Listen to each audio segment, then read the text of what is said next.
प्यारे विद्यार्थियों, कैसे हैं आप। हमने उपसहयोगी के जो पाठ पढ़ रहे थे उसमें कुछ महत्वपूर्ण परिभाषाओं के बारे में ज्ञान प्राप्त कर लिया था। अब थोड़ा और आगे बढ़ते हैं। मैंने आपको पहले क्या लिगेंड के बारे में समझा दिया था। उनके प्रकारों की चर्चा चल रही थी, जिसमें मैंने एक दंतुक, द्विदंतुक और बहुदंतुक लिगेंड के बारे में समझा दिया था।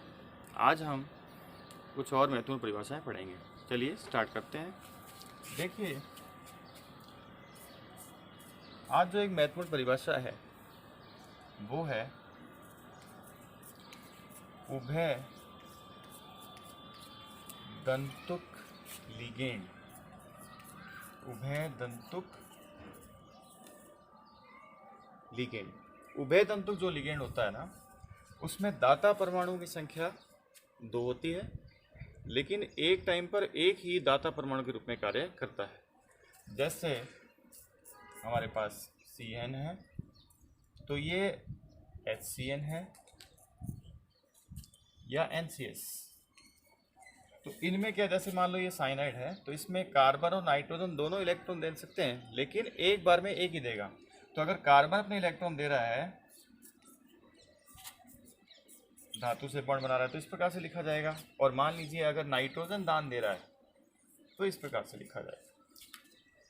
ठीक है, तो इसको साइनो या साइनिडो और इसको आइसोसाइनो या आइसोसाइनिडो कहेंगे। ये उभय दंतुक हो गया। ठीक है, अब इसके बाद में थोड़ा और हमें महत्वपूर्ण परिभाषाएं पढ़ेंगे।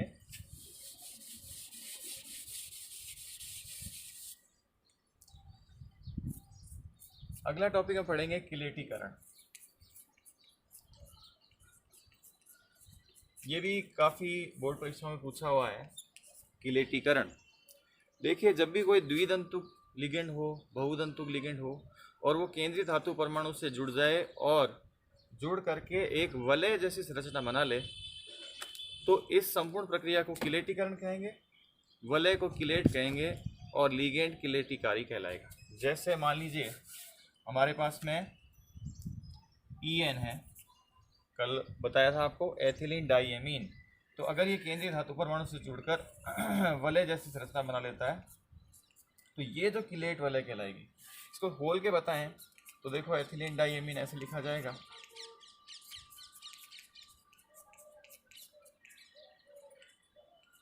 ऐसे। तो ये दोनों नाइट्रोजन दाता परमाणु हो गए और यहाँ कोई भी मेटल हो सकता है। तो ये अपने इलेक्ट्रॉन इसको दे रहा है और इधर ये वाला नाइट्रोजन। तो ये जो वलय बन गई ना, इसी को प्रक्रिया को बोलेंगे अपने किलेटीकरण। और इससे संकुल के स्थायित्व में काफी वृद्धि होती है। होमो लैप्टिक संकुल की, होमोलैप्टिक संकुल। तो ये इस प्रकार के जो संकुल होते हैं ना, होमोलैप्टिक, होमो मतलब क्या हुआ, एक जैसे। ऐसे सभी संकुल जिनमें केंद्रीय धातु परमाणु से जुड़ने वाले सारे लिगेंड एक जैसे हों, उन्हें हम क्या कहेंगे, होमोलैप्टिक संकुल कहेंगे। जैसे ये है एग्जाम्पल NiCO4। तो NiCO4 में केंद्रीय धातु परमाणु तो ये हो गया निकेल, ये कार्बोनिल आ गया, लिगेंड आ गया। तो ये 4 लिगेंड है, ये चारों के चारों कार्बोनिल तो है। तो केंद्रीय धातु परमाणु से जुड़ने वाले सारे लिगेंड अगर एक जैसे हों तो उन्हें क्या कहेंगे, होमोलैप्टिक संकुल कहेंगे। जैसे एक एग्जाम्पल और हो सकता है COEN का थ्राइस +3। अब यहाँ जुड़ने वाला लिगेंड कौन है, एथिलीन डाइएमीन। तो इसके अलावा कोई और लिगेंड है नहीं, तो ये क्या हो जाएगा, होमोलैप्टिक संकुल हो जाएगा। इसी प्रकार से एक और भी परिभाषा होती है और वो होती है इसमें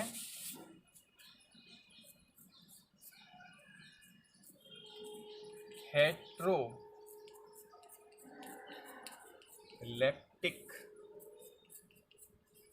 संकुल। तो अगर कोई भी संकुल हो और उसमें जुड़ने वाले सारे लिगेंड जो केंद्रीय धातु से जुड़ रहे हैं वो एक जैसे ना हो, तो उन्हें हम क्या कहेंगे, हेट्रोलैप्टिक संकुल कहेंगे। जैसे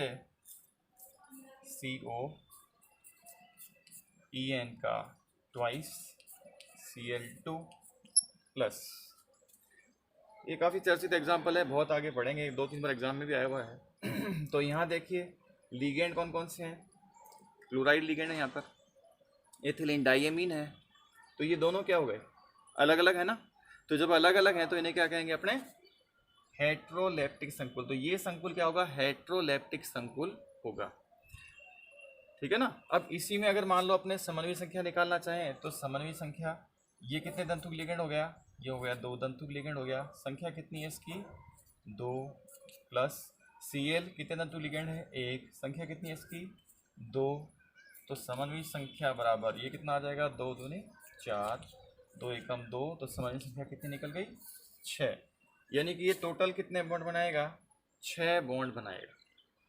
टोटल कितने बॉन्ड बनाएगा, 6 बॉन्ड बनाएगा।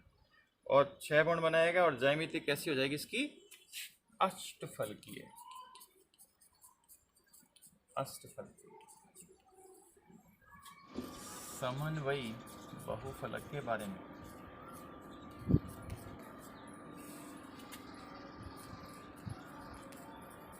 बहुफलक नाम से पता लग रहा है, बहु माने बहुत सारे फलक।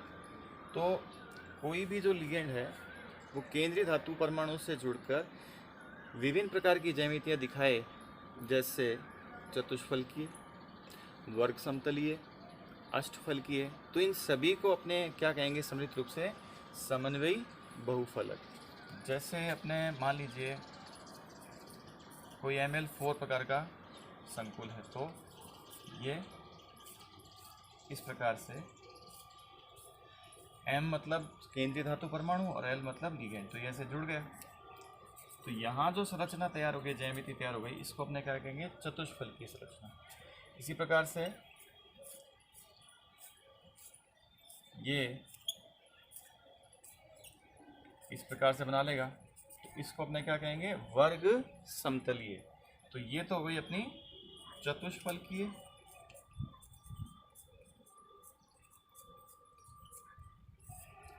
ये हो गई वर्ग समतलीय।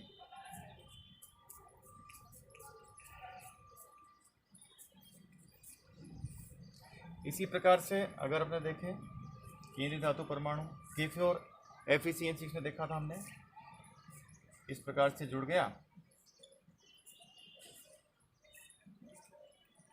और अब की बार ऐसी संरचना आ गई। तो ये जो संरचना आई ना, तो इसको अपने बोलेंगे अष्टफलकीय।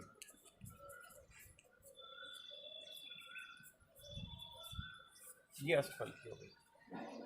तो कोई भी केंद्रीय धातु परमाणु और लिगेंड आपस में जुड़ जाएं और जुड़ करके अलग अलग प्रकार की ज्यामितीय संरचनाएं बना दें, उन्हें हम क्या कहते हैं, समन्वयी बहुफलक।